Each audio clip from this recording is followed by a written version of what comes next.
నమస్తే అండి, మీ డాక్టర్ కిషోర్ కుమార్. మగవాళ్ళ మగతనాన్ని గుర్తు చేసేటటువంటి అద్భుతమైనటువంటి కిట్ మన సెక్సువల్ ఎన్హాన్స్మెంట్ న్యూట్రిషనల్ కిట్. దీని ప్రాముఖ్యత వాడిన వేల మంది ఇచ్చినటువంటి ఫీడ్బ్యాక్స్ కానీ చాలా సంతోషకరం. ఎందుకనంటే అందరూ కూడా ప్రోడక్ట్ను ప్రమోట్ చేయడానికో లేకపోతే ప్రోడక్ట్ ఇలా పనిచేస్తుందో అలా పనిచేస్తుందో అనే కాదు, ఇక్కడ ప్రోడక్ట్తో పాటు మీ కౌన్సిలింగ్ ఇవ్వటం, మీ మైండ్ సెట్ని మార్చటం, ఒక ఫ్యామిలీ కోచ్గా మీ ఇంట్లో మనిషిగా మీ యొక్క ప్రాబ్లమ్స్ని తెలుసుకుని మీకు దానికి అనుగుణంగా న్యూట్రిషనల్ చేంజెస్ కానీ లేకపోతే డైట్ ప్లాన్స్ కానీ లేక మీ ఇద్దరి మధ్య ఉన్నటువంటి దంపతుల మధ్య ఉన్నటువంటి సమస్యలను కానీ అర్థం చేసుకుని దానికి తగ్గట్టుగా రూపొందించబడినటువంటిదే ఈ కిట్. ఈ కిట్ ఎంత అద్భుతం అంటే మగవాళ్ళకి ఒక మగతనాన్ని గుర్తు చేసే ఒక గొప్ప వరం అనే చెప్పాలి. అదేంటో తెలుసుకుందాం ఈరోజు. మీ డాక్టర్ కిషోర్ కుమార్, ప్రముఖ న్యూట్రిషనిస్ట్గా మీరందరూ ఆదరించినందుకు చాలా సంతోషం. ఈరోజు మనం తెలుసుకోవాల్సింది ఏంటంటే హార్మోనల్ ఇంబ్యాలెన్స్ వల్ల మనకు వచ్చేటటువంటి అనర్థాలు ఏంటి. సార్, మీరు సైంటిఫికల్గా హార్మోన్స్ లేకపోతే ఇవి అవి చెప్తే మాకు ఎలా అర్థం అవుతుంది సార్, సామాన్యులకి అర్థం అవ్వాలి కదా అని మీరు అనుకుంటారు. అంటే మీరు వాడేటటువంటి ప్రతి ఒక్క వస్తువు కూడా కొన్ని రకాలైనటువంటి పరికరాల చేత అవి అసెంబ్ల్ అయ్యి ఒక్కొక్కటి ఒక్కొక్క విధానంలో పనిచేస్తూ మీరు అనుకున్నటువంటి అవుట్పుట్ని ఇస్తుంది. మొబైల్ ఉందని అనుకోండి, దానికి ఒక స్పీకర్ ఉండాలి, దానికి ఒక సాఫ్ట్వేర్ ఉండాలి, దానికి డిఫరెంట్ చిప్స్ ఉండాలి, సిమ్ ఉండాలి, ఇలా కాంపోనెంట్స్ ఉండాలి. అవన్నీ సక్రమంగా ఉన్నప్పుడు మీ మొబైల్ సక్రమంగా పనిచేస్తుంది. అలాగే మన శరీరంలో కొన్ని హార్మోన్స్ అనేటటువంటివి రిలీజ్ అవ్వకపోతే సెక్సువల్ హార్మోన్స్ పని చెయ్యవు. ఆ సెక్స్ డిజైర్ అనేటువంటిది, ఆ కోరిక అనేటటువంటిది కలగదు. మరి అవి ఎలా పనిచేస్తాయి సార్, అవి మనకి ఎలా తగ్గిపోతాయి అనేటటువంటిది దాని మీద ఇప్పుడు మీరు క్షుణ్ణంగా తెలుసుకుందాం. అసలు టెస్టోస్టెరాన్ వల్ల ఈ సెక్సువల్ ఎన్హాన్స్మెంట్ కోరిక అనేటువంటిది కలుగుతుంది అని అనుకుందాం. టెస్టోస్టెరాన్ కనుక మనకి అంటే సెక్స్ సామర్థ్యం అనేటువంటిది కలగాలి అని అంటే మనకి డోపామైన్ అనేటువంటి హార్మోన్ రిలీజ్ అవ్వాలి. మళ్ళీ ఏంటి సార్, కొత్తదే అంటే ఇట్ ఈజ్ ఎ ఇంటర్లింక్ అనమాట. డోపామైన్ అనేటువంటిది ఎప్పుడు రిలీజ్ అవుతుంది, మనం ఆహ్లాదకరమైనటువంటి మనసుని కలిగి ఉన్నప్పుడు అది డోపామైన్ అనేటువంటిది మనకి రిలీజ్ అవుతుంది. ఈ డోపామైన్ అనేటటువంటి హార్మోను టెస్టోస్టెరాన్కి లింక్. తర్వాత ఆక్సిటోసిన్, ఇదొక రకమైనటువంటి హార్మోను మన శరీరంలో రిలీజ్ అవ్వాలి. ఆక్సిటోసిన్ ఎప్పుడు రిలీజ్ అవుద్దో తెలుసండి, మనం అది కూడా అంటే ఆరోగ్యానికి అలాగే సెక్సువల్ ఎన్హాన్స్మెంట్కి రెండిట్లకి సంబంధించినటువంటి ఆ క్రిటికల్ హార్మోన్ అది. మీరు అంటే ప్రేమతో హక్ చేసుకున్న, అది తల్లిదండ్రులు అవ్వచ్చు, వైఫ్ అవ్వచ్చు, ఎవరైనా అవ్వచ్చు, హక్ చేసుకున్నప్పుడు కానీ అంటే ఎమోషనల్గా మనం మాట్లాడుకున్నప్పుడు కానీ ఒక అంటే బాధే కాదండి, మనం సంతోషంగా ఉన్నప్పుడు కూడా అసలు నువ్వు లేకపోతే ఈ జీవితమే లేదు నాకు, అసలు నీలాంటి భార్య నాకు దొరుకుద్దని నా జన్మలో అనుకోలేదు, ఇలాంటి మాట్లాడినప్పుడు ఏంటంటే ఆ యొక్క ఆక్సిటోసిన్ అనేటువంటిది హార్మోన్ రిలీజ్ అవుతుంది. దీనికి టెస్టోస్టెరాన్కి కూడా ఇంటర్లింక్ అనేటువంటిది ఉంది. అంటే మనం సెక్సువల్ ఎన్హాన్స్మెంట్ లేదు అని బాధపడే ముందు ఈ శరీరంలో హార్మోన్స్ అన్నీ సక్రమంగా రిలీజ్ అవుతున్నాయా లేదా చూసుకోవాలి. మనం ఎంత అన్యోన్యంగా ఉంటున్నాం భార్యతో అనేటువంటిది చూసుకోవాలి. మనం భర్త ఈ సెక్సువల్ ఇది డిజైర్ అనేటువంటిది భర్తకి లేదు అని మీరు అనుకోవటం కానీ, లేదా మీరు ఒక ముద్ర వేసేసి ఇది ఆయన చేయలేకపోతున్నాడు, ఈ కార్యక్రమాన్ని ఒక సక్రమంగా చేయలేకపోతున్నాడు అనే విషయాన్ని మీరు ఆయన మీద ముద్ర వేసేటప్పుడు మన ద్వారా అతని ఆక్సిటోసిన్ లెవెల్స్ని ఇంక్రీజ్ చేస్తున్నామా లేదా అనేది ఆలోచించుకోవాలి. మన ద్వారా మనం డోపామైన్ని రిలీజ్ చేస్తున్నామా లేదా అనేది చూసుకోవాలి. అంటే అతనికి ఒక ఆహ్లాదకరమైనటువంటి వాతావరణాన్ని మీరు క్రియేట్ చేస్తే ఒక స్త్రీగా మీరు క్రియేట్ చేస్తే, ఒక భాగస్వామిగా మీరు క్రియేట్ చేస్తే అతను టెస్టోస్టిరాన్ లెవెల్స్ అనేటటువంటివి ఎన్హాన్స్ అవుతాయి.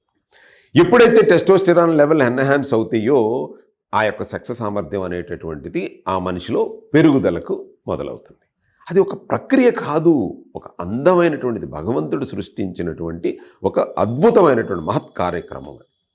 దానికి ప్రిపరేషను అవసరం. సో ఏదో అదొక పనిలాగా చేసేటటువంటి విధానం కాదు. అందుకనే కొత్తగా మ్యారేజ్ అయినప్పుడు వేద పండితులతో మంత్రాలు చదివి ఒక నిర్దిష్టమైన సమయంలో మాత్రమే కలవాలి అని అనుకుంటాడు. 3 రాత్రులు అని అంటాడు. 3 రాత్రులు కాదండి, మీరు 100 సంవత్సరాలు బతికినా, 60-70 ఏళ్ళు సంసార జీవితానికి దగ్గరగా ఉన్న ప్రతి రాత్రి కూడా అద్భుతమైనటువంటిదే. ఒక మహత్ కార్యక్రమం అది. ముహూర్తంతో పెట్టుకుని చేయాల్సిన పనులే అవి. ఆ అందమైనటువంటి వాతావరణంలో చేయాల్సినటువంటి పని అది. చేస్తున్నామా మనం అలాగూ? సో అట్లాగే ఈ యొక్క పెద్ద మనిషి కూడా ఆవిడ యొక్క డోపమైన్ లెవెల్స్ని ఇంక్రీజ్ చేస్తున్నాడా లేదా అనేటటువంటిది చూసుకోవాలి. వాళ్ళ యొక్క ఆక్సిడోసిన్ లెవెల్స్ను కూడా ఈ వ్యక్తి ఇంక్రీజ్ చేస్తున్నాడా లేదా చూసుకోవాలి. అంటే అది రిలీజ్ అవ్వాలి అని అంటే ఆ యొక్క సిచ్యువేషన్ని మనం అలా తీసుకురావాలి. తీసుకొచ్చిన తర్వాత ఆ యొక్క సామర్థ్యం అనేటటువంటిది పెరుగుతుంది. ఒక పాయింట్ ఇక్కడ. రెండోది అంటే అటువంటి వాతావరణాన్ని క్రియేట్ చేసినప్పుడు రిలీజ్ అవ్వటం అనేటువంటి ఒకటి. అసలు ఈ హార్మోనల్ రిలీజ్ అవ్వడానికి కావలసినటువంటి పోషకాలేంటి, ఎటువంటి ఆహారం తీసుకోవాలి, ఎటువంటి ఆహారాన్ని సమృద్ధిగా తీసుకుంటే ఆ హార్మోనులు అట్లాంటివి వస్తాయి. మీరు ఎమోషనల్గా మాట్లాడవచ్చు, బట్ ఆ హార్మోన్ రిలీజ్ అవ్వకపోతే ఈ టెస్టోస్టెరాన్ హార్మోన్ రిలీజ్ అవ్వదు. టెస్టోస్టెరాన్ హార్మోన్ కూడా అది కూడా రిలీజ్ అవ్వాలిగా. అది రిలీజ్ అవ్వడానికి కూడా దానికి తగినటువంటి పోషకాలు కావాలిగా. కాబట్టి అటువంటి పోషకాలని మనం తీసుకుంటున్నామా లేదా అనేటటువంటిది ఒకసారి అర్థం చేసుకోవాలి. సో మీరు ఎప్పుడైతే కనుక దాని మీద అవగాహన పెంచుకుంటారో మీ యొక్క సెక్స్ సామర్థ్యం గురించి మాలాంటి వాళ్ళ దగ్గరికి రావాల్సిన అవసరమే ఉండదు. ఇప్పుడు మేము ఇచ్చేటటువంటిది కూడా పోషకాలతో లేదా మీ యొక్క హార్మోనల్ లెవెల్స్ని ఇంక్రీజ్ చేసే విధంగా ఉంటాయి తప్ప అవి మందులు కాదు. అవగాహనతో కూడుకున్నటువంటి మీ హార్మోనల్ రిలీజ్ చేసేటటువంటి పోషకాలు మాత్రమే.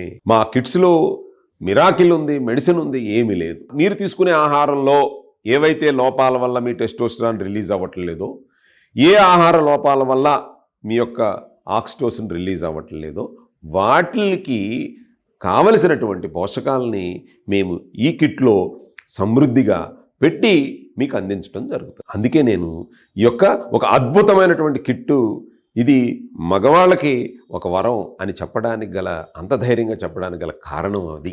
నిజంగానే మన దైనందిన జీవితంలో మనకు శరీరానికి కావలసినటువంటి పోషకాలని మనం ఇవ్వలేము, ఎవరు ఇవ్వలేరు. అంటే ఇక అదే పని మీద కూర్చుని సెలబ్రిటీసో లేకపోతే ఫిల్మ్ యాక్టర్సో వాళ్ళు ఒక న్యూట్రిషనిస్ట్ని, ఒక డైటీషనిస్ట్ని చుట్టూరు పెట్టుకుని వాళ్ళు మెయింటైన్ చేయటానికి తప్ప మనలాంటి సామాన్యులకి, మిడిల్ క్లాస్ పీపుల్కి మన వల్ల అవ్వదు. కాబట్టి మనం ఏం చేయాలి? అవగాహనతో కూడినటువంటి విషయాల్ని మనం తెలుసుకుని అవి ఎక్కడ దొరుకుతాయో చూసుకుని, సైడ్ ఎఫెక్ట్స్ లేకుండా, మందులు కాదు, న్యూట్రిషన్తో కూడినటువంటి ఫుడ్ సప్లిమెంట్స్ని మనం తీసుకోగలిగితే కనుక ఆరోగ్యంగా ఉండగలుగుతాం. ఇవాళ నేను ఎవరైనా సరే కనుక మిస్ ఇండియా, మిస్ వరల్డ్ అని అంటే ఒక్కసారి ఆలోచించండి. మీరు గూగుల్ చేసి చూడండి. ఒక మిస్ వరల్డ్ కానీ లేదా మిస్ ఇండియాకి కానీ ఎంతమంది న్యూట్రిషనిస్టులు తన చుట్టూరు ఉంటారో తెలుసా? ఇవి తినకూడదు అని రిస్ట్రిక్ట్ చేస్తారో మీకు తెలుసా? ఇవే తినాలి అని చూస్తారు. ఎందుకంటే ఆవిడకి మిస్ ఇండియా అని ఇస్తే ఆవిడకి ఇచ్చినటువంటి ఆ టర్మ్ వరకు కూడా ఆవిడ్ని మిస్ ఇండియా లాగానే మనకి చూపించాలి. ఎందుకని? ఒకసారి మిస్ ఇండియా అయితే ప్రపంచంలో ఉన్నటువంటి దేశాలు ఆవిడని ఆహ్వానిస్తాయి, ఆవిడని అక్కడికి తీసుకెళ్తారు. సో ఈవిడికి మిస్ ఇండియా అని ఇచ్చిన తర్వాత ఆవిడికి ఆ ఫ్యాటు, బెల్లీ ఫ్యాటో లేకపోతే ఇచ్చినప్పుడు కంటే బాగా స్టౌట్ అయిపోయింది అనుకోండి. ఏంటి ఇండియా వాళ్ళకి ఎవరిని సెలెక్ట్ చేయాలో తెలీదా? ఈవిడ మిస్ ఇండియా ఏంటి అని అంటారు. కాబట్టి వీళ్ళు ఏం చేస్తారు? ఆవిడ డైట్ని, వెయిట్ని, అందాన్ని పోగొట్టుకోనివ్వకుండా ఎంతోమంది ఆ అందాన్ని, ఆ పరిమిత సమయం వరకు ప్రొటెక్ట్ చేస్తూ ఉంటారు. వీళ్ళే న్యూట్రిషనిస్టులు, డైటీషియన్స్, డాక్టర్స్ కాదు. డాక్టర్స్ చేయరు ఇవన్నీ, వీళ్ళే చేస్తూ ఉంటారు. కాబట్టి ఆ న్యూట్రిషన్కి ఉన్నటువంటి ఇంపార్టెన్స్ అంతా మరి మన సామాన్యులకి అందుబాటులో లేదు కదా. మనం ఎక్కడ ఇబ్బంది పడుతూ ఉంటాం, మన అందం గురించి పెద్ద పట్టించుకోము, లేకపోతే మనమేమి బ్యూటీ కాంపిటీషన్స్కి మనం వెళ్ళట్లేదు. మనం ఒక సామాన్యుడిగా మనం చేయాల్సింది, మనం కోరుకునేది ఏంటంటే అందమైన సంసారమైనటువంటి జీవితాన్ని గడపాలనేటువంటి కోరిక. అలసిపోయినటువంటి శరీరానికి ఒక ఊరట, అదే సెక్స్. ఆ సెక్స్ సామర్థ్యాన్ని పోగొట్టుకుంటున్నాము అనేది, అది మిస్ ఇండియా కన్నా, మిస్ యూనివర్స్ కన్నా ముఖ్యమైనటువంటిది. అంటే ఆ అన్యోన్య దాంపత్యానికి సెక్స్ అనేటటువంటిది చాలా ఇంపార్టెంట్. కాబట్టి ఈ హార్మోనల్ ఇంబ్యాలెన్స్ని మనం కాపాడుకోవాలి అని అంటే గనక, ఈ హార్మోనల్ రిలీజ్ అవ్వడానికి కావలసినటువంటి పోషకాలు ఉన్నటువంటి ఈ యొక్క న్యూట్రిషనల్ ఫుడ్ సప్లిమెంట్స్ అవి మనం తీసుకోవాలి. వీటితో పాటు నేను ఈ హార్మోనల్ ఇంబ్యాలెన్స్ని ఏవేవి ఫుడ్స్ తీసుకుంటే బాగుంటుంది అనే దాని మీద కూడా ఇప్పుడు చెప్తాను. పంప్కిన్ సీడ్స్ ఒకటి చక్కగా రెగ్యులర్గా ఒక గుప్పెడు పంప్కిన్ సీడ్స్ తీసుకోవచ్చు. పొమగ్రనేట్ తీసుకోవచ్చు. తర్వాత మీకు ఎక్కువగా చూసేది పంప్కిన్ సీడ్స్ ఒకటి, పొమగ్రనేట్ ఒకటి మీరు రెగ్యులర్గా తీసుకోండి. తర్వాత పల్లేరు వేరు అనేటువంటిది ఉంటుంది. పల్లేరు మీకు తెలిసి ఉంటుంది, దాన్ని పచ్చడి కూడా చేస్తూ ఉంటారు. ఇప్పుడు దాంట్లో పల్లేరు ఎక్స్ట్రాక్ట్తో ఉన్నటువంటి క్యాప్సూల్స్ కూడా మార్కెట్లో అవైలబిలిటీగా ఉంటాయి. ఎందుకంటే మేము దాన్ని కూడా ఇంట్రడ్యూస్ చేద్దామని అనుకుంటున్నాం. దానివల్ల కూడా చాలా మంచి ఉపయోగాలు అనేటువంటివి ఉంటాయి. ఈ హార్మోనల్ ఇంబ్యాలెన్స్ అనేటువంటిది కంట్రోల్ చేస్తూ ఉంటుంది. ఈ ముఖ్యమైనటువంటి ఈ విషయాల్ని మీరు దృష్టిలో పెట్టుకుని హార్మోనల్ ఇంబ్యాలెన్స్ కలగకుండా చూసుకోవాలి అనంటే మేము ఇచ్చేటటువంటి కిట్లో ఉన్నటువంటి పోషకాలు మీ శరీరానికి కావలసిందే. అంటే పోషకాలతో ఉన్నటువంటి కిట్టు అవగాహనతో చేసినటువంటిది, ఎంతో సైంటిఫికల్గా రీసెర్చ్ చేసినటువంటిది. మెగ్నీషియం కావాలి, ఒమేగా 3 కావాలి, జింక్ కావాలి. మీరు ఎవరిని ఇవాళ అంటే కొంచెం చదువుకున్న వ్యక్తులు ఎవరైనా సరే గూగుల్ చేసి చూడాల్సింది. ఎవరు ఫేమస్ న్యూట్రిషన్, ఎవరు సెక్సాలజిస్ట్లో లేదా ఇంకోటో గూగుల్ కాదు మీరు చేయాల్సింది. నా సెక్స్ సామర్థ్యాన్ని ఇంప్రూవ్ చేసుకోవడానికి అసలు ఏ పోషకాలు కావాలనేటువంటిది గూగుల్ చేయండి. సార్ ఇచ్చేటటువంటి కిట్టు అద్భుతమైనది అని ఎందుకు చెప్తున్నారో ఆలోచించండి. ఆ కిట్లో ఏముందో చూడండి. మీరు గూగుల్ చేస్తే వచ్చేది ఏంటో చూడండి, కరెక్టా కాదా చూడండి. అర్థమైందండి. మీకు ఏదైనా డౌట్ ఉంటే చక్కగా మీకు కన్సల్టెన్సీ కూడా మేము అందుబాటులో ఉంటున్నాము. ఎంతోమంది అంటే కొన్నిసార్లు మమ్మల్ని ఇబ్బంది కూడా పెడుతున్నారు, సార్ మీరు ఇవ్వట్లేదు, అపాయింట్మెంట్ ఇవ్వట్లేదు, మీతో మాట్లాడడానికి సమయం లేదు, మీరు మాకు సమయం కేటాయించట్లేదు, మేము కిట్టు కొనేసాము అంటున్నారు. దయచేసి కిట్టు కొని నా అపాయింట్మెంట్ దొరకబోతే కనుక క్షమించండి. ఎందుకంటే ఇటీవలే మా అమ్మగారు కాలం చేశారు. దాదాపు 2 నెలలు నేను షూట్స్ కానీ లేకపోతే ఈ కన్సల్టెన్సీకి దూరంగా ఉన్నాను. క్షమించండి. ఇప్పటి నుంచి అలాంటివి జరగదు. మీరు చక్కగా ఈ కింద స్క్రోల్ అవుతున్నటువంటి నెంబర్కి మీరు ఫోన్ చేసి నా యొక్క అపాయింట్మెంట్స్ని తీసుకోండి. మీరు ఆన్లైన్ కావాలన్నా లేదా ఆఫ్లైన్ కావాలన్నా మీకు ఫుల్ ఫ్లెడ్జెడ్లో ఈ రోజు నుంచి మీకు అందుబాటులో ఉంటాను. చూస్తూనే ఉండండి డాక్టర్ కిషోర్ కుమార్.